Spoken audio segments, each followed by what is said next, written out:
So hello guys, welcome back to my channel. जैसे आप लोगों को पता ही है, हमने फेमिनिज्म की सीरीज़ शुरू की है। फेमिनिज्म जहाँ पे हम पढ़ रहे हैं, और आज हम जिसके साथ डील करने वाले हैं, जिस थ्योरिस्ट को हम जानने वाले हैं, वो है वर्जीनिया वुल्फ। हम में से बहुत लोगों के फेवरेट है वुल्फ। बोलने की कोई ज़रूरत नहीं है। मुझे पता है आप लोग जो लोग देख भी रहे हो ये वीडियो, बहुत लोगों की आप में से वुल्फ फेवरेट है। So without wasting much time शुरू करते हैं ना। जो हमारा प्रोसेस है वही फॉलो करेंगे। सबसे पहले वुल्फ को समझेंगे। So Virginia Woolf was an English writer and one of the most influential 20th century modernist author. बताने की ज़रूरत नहीं है, she was one of the most influential and important modernist authors. उनके बिना हम मॉडर्निज्म अधूरा है। She help to pioneer the use of stream of consciousness narration as a literary device, जो कि again a fact. Stream of consciousness उनके Mrs Dalloway में दिखता है, उनकी टू द लाइट हाउस में दिखता है। And she has made this technique very very very famous.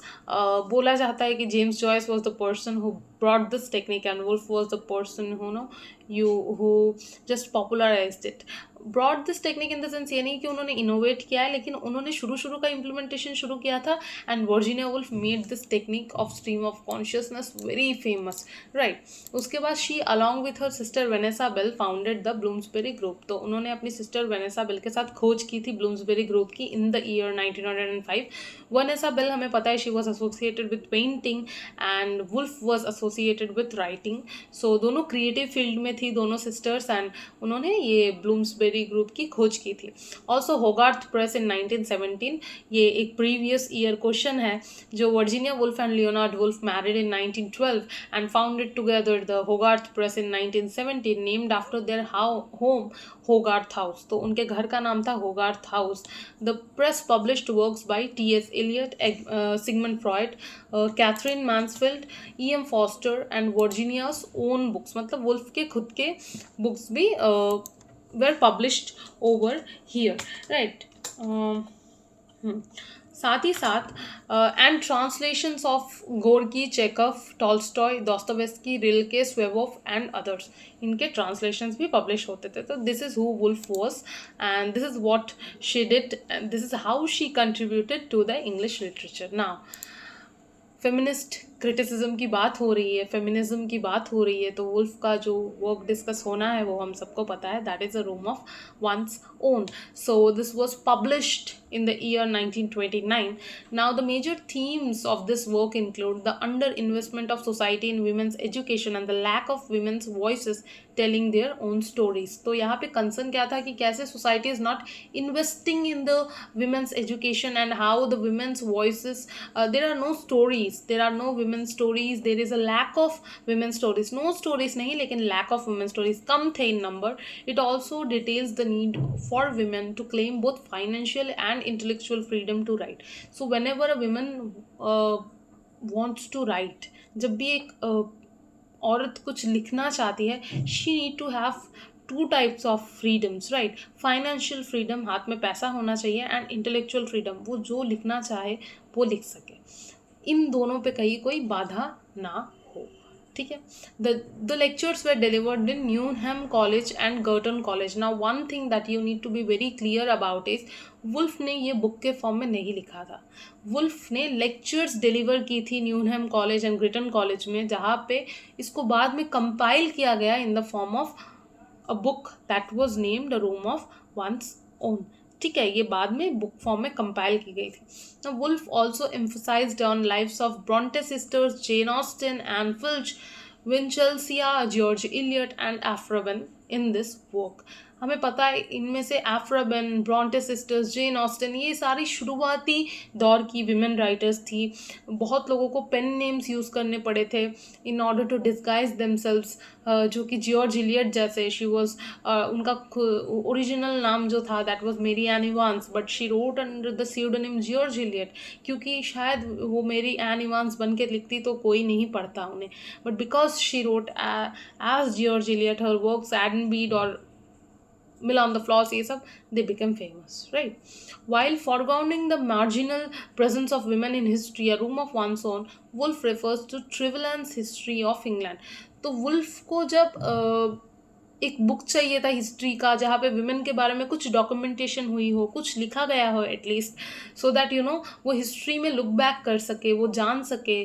तो ऐसी डॉक्यूमेंट्स उन्हें जो उन्होंने जिसको फॉलो कर किया था रूम ऑफ वन सोन में, that was Trevelyan's history of England. Trevelyan की जो वर्क थी हिस्ट्री ऑफ इंग्लैंड, इसको उन्होंने इस वर्क को उन्होंने पढ़ा था, जिसके ऊपर उन्होंने फर्दर कमेंट्स किए थे।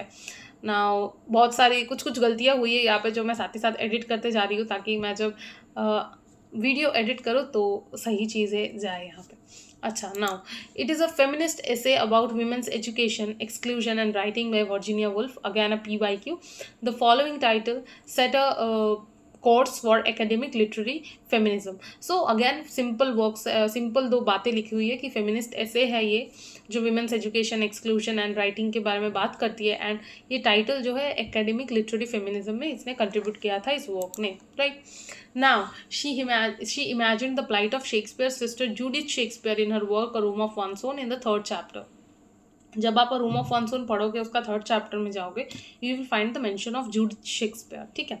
नाउ शेक्सपियर की कोई सिस्टर नहीं थी जिसका नाम था जूडिथ शेक्सपियर। इनफैक्ट कहा जाता है कि शेक्सपियर की शायद एक डॉटर थी जिनका नाम जूडिथ था, बट कोई सिस्टर नहीं थी। नाउ हम सबको पता है कि Shakespeare came from very poor conditions, जहाँ से ही became a very prominent major playwright. ऐसे प्ले राइट बन गए कि जब तक दुनिया है शेक्सपियर रह जाएंगे। But the thing here is कि what Virginia Woolf argues is, अगर शेक्सपियर की जगह उनकी सिस्टर होती तो उनके साथ क्या होता? क्या वो भी इतनी फेमस हो पाती? क्या उन्हें भी इतनी अपॉर्चुनिटीज मिलती? क्या उनका भी इतना नाम होता?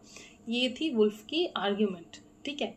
तो ये जो आप देख रहे हो ना यहाँ पे जो कोटेशन में रखा हुआ है, ये जो पोर्शन है, there is exactly what this is exactly what Woolf, ये जो पोर्शन है अब यहाँ पे ये is directly this is taken from Woolf का एक कलेक्शन था a room of one's own and three guineas. इसमें ये पैराग्राफ है विच वेरी नाइसली डिस्क्राइब्स, जो वुल्फ ने बहुत बड़े सेंस में कहा है, यहाँ पे इसको समराइज करके लिखा गया।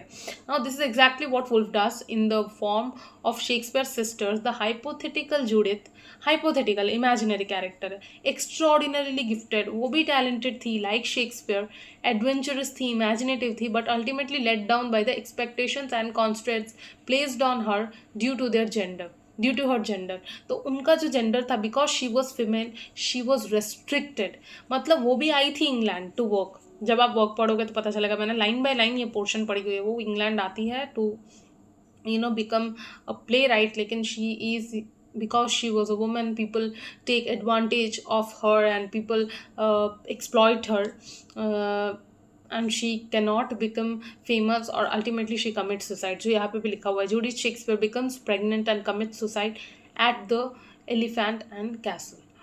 So this is how, if Shakespeare would have been a girl, या शेक्सपियर की अगर बहन आती, तो this is what would have happened with her according to Woolf in the Elizabethan England. Now सच है ये, क्या वुल्फ ने झूठ नहीं लिखा है, ये सच है। शायद ऐसा ही होता, मुझे नहीं पता if she would have been very fortunate enough, लेकिन प्रोबेबिलिटीज़ आर हाई कि ऐसा ही होता, ठीक है ना। बहुत सारी कोटेशंस है यहाँ पे जो प्रीवियस ईयर क्वेश्चंस में पूछी गई है, जो मैंने अपने मास्टर्स के आंसर्स में कोट की थी। कुछ वहाँ की कोटेशंस है, कुछ वो कोटेशंस है जो बहुत फेमस है, जिसके बिना वर्जीनिया वुल्फ का ये वर्क डिस्कस नहीं हो सकता है। तो I have kept all of them. Now the first quotation is, a woman must have money and a room of her own if she is to write a fiction. Now you have to understand this line. अगर एक औरत को कुछ लिखना है, she needs to have money and she needs to have a room of her own, तभी she can produce something creative. ये है पहला quotation. Next quotation, the history of men's opposition to women's emancipation is more interesting perhaps than the story of that emancipation itself. मतलब patriarchy की जो कोशिश थी कि वुमेन कभी फ्रीडम ना पा सके, हमेशा वो मेल डोमिनेंस के अंडर में ही रहे, वुल्फ के हिसाब से that is more interesting perhaps than the story of freedom itself. ठीक है, तो जिस तरीके से male has tried to stop women, वो स्टोरी वुल्फ को बहुत ज़्यादा इंटरेस्टिंग लगती है than the story of freedom of any country. सो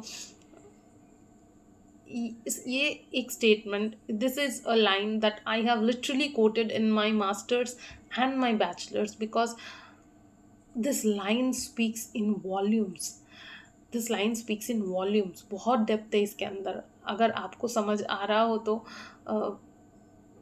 बहुत डेप्थ है इस लाइन के अंदर। I whenever I write any answer जहाँ पे कुछ फेमिनिस्ट मेंशन हो या कोई फीमेल कैरेक्टर हो, this is the line that has to be there, that has to be there. इसके बिना मैं लिख ही नहीं पाती, राइट, इसके बिना मैं लिख ही नहीं पाती। Now a woman writing things back through her mother, ये एक और इम्पॉर्टेंट स्टेटमेंट है, आपको समझना पड़ेगा।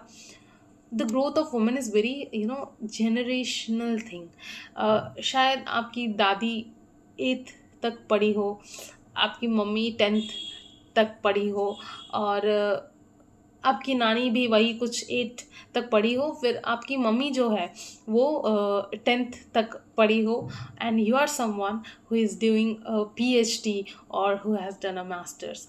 तो ये ना विथ जनरेशन ग्रोथ आती है यहाँ पे। ऑल्सो एक और चीज़ कि सपोज मैं कुछ लिखने बैठी हूँ, मैं वो स्टोरीज़ भी बाय डिफ़ॉल्ट इंक्लूड करने लगूंगी जो मेरी मम्मी ने मुझे बताई थी अपनी चाइल्डहुड के टाइम की। So a women writing things back through her mother. ठीक है, सिर्फ अपना दिमाग नहीं हम लगाते हैं जब एज अ वुमेन हम लिखने बैठते हैं, हम जिस जिस वुमेन के कॉन्टैक्ट में आए हैं, उनकी स्टोरीज पता है, वो बाय डिफ़ॉल्ट आने लगती है। और सबसे ज़्यादा एज अ गर्ल, अगर आप किसी वुमेन के कॉन्टैक्ट में आते हो, किसी से सबसे ज़्यादा शेयर करते हो, बात करते हो, that is obviously your mother. So women writing things back through her mother. ठीक है, so this is the statement. Also why did men drink wine and women water? Why was one sex so prosperous and the other so poor? What effect has poverty on fiction? What conditions are necessary for the creation of works of art? Now, Woolf argues that wine is a very male thing and water is a very female thing. Why? Why one sex is so prosperous and another so poor? Q. What effect has poverty on fiction? Because if a woman is poor, she cannot write. So, what effect has poverty on fiction? ये जो notion है, and what conditions are necessary for the creation of works of art. ये again एक quotation है जो इस साल पूछा गया था यूजी से नेट के एग्जामिनेशन में, जैन 2026 के एग्जाम में this was the quotation that was there. और एक है, yet it is the masculine values that prevail. Observe a famous writer speaking cruelly. She continued, football and sport are important, the worship of fashion and the buying of clothes trivial. Why? ये जो argument है कि एक sport की discussion जब man बैठ के कर रहे हैं, that is a very intellectual discussion. और जब लिपस्टिक की शेड्स की बातें चल रही है amongst girls, that is a very trivial discussion. क्यों ऐसा क्यों है? ये परसेप्शन क्यों है ऐसा? Why is our brain processing things like this? Woolf ने इसके अगेंस्ट बात की थी। Also one more thing that you need to understand when we are dealing with feminism, that is sex और जेंडर के बीच में क्या डिफरेंस है, right? Sex is a very biological construct, आपकी जो सेक्शुअल ऑर्गन है उस पर डिपेंड होती है, उससे डिटरमाइन होती है। And gender is a very cultural and social idea. ठीक है, ये भी आप समझना आपके लिए बहुत ज़रूरी है। सो आई होप आपने वुल्फ के इस लेक्चर को इन्जॉय किया होगा। दीज आर द थिंग्स जो यूजीसी नेट के लिए इंपॉर्टेंट है, and also these are the things if you are someone who is masters और बैचलर स्टूडेंट। यही चीज़ें हैं जो वुल्फ से आती है, पूछी जाती है generally when you talk about a room of one's own. Judith Shakespeare is one of the most questions जो आपको BAMA में मिल जाएंगी। और साथ ही साथ ये जो कोटेशंस है कि a woman should have money and a room of her own if she wants to write fiction, ये कुछ एरियाज है जो इंपॉर्टेंट है रूम ऑफ वंस ओन से। सो या this was all that I wanted to share with you people regarding Virginia Woolf. जो मेरी जो 20 ईयर्स की पेपर एनालिसिस थी उसमें से यही पोर्शंस निकले हैं। सो या this was all for this video. Next video में we will be discussing some other theorist regarding feminism. ठीक है, until then bye bye, thank you.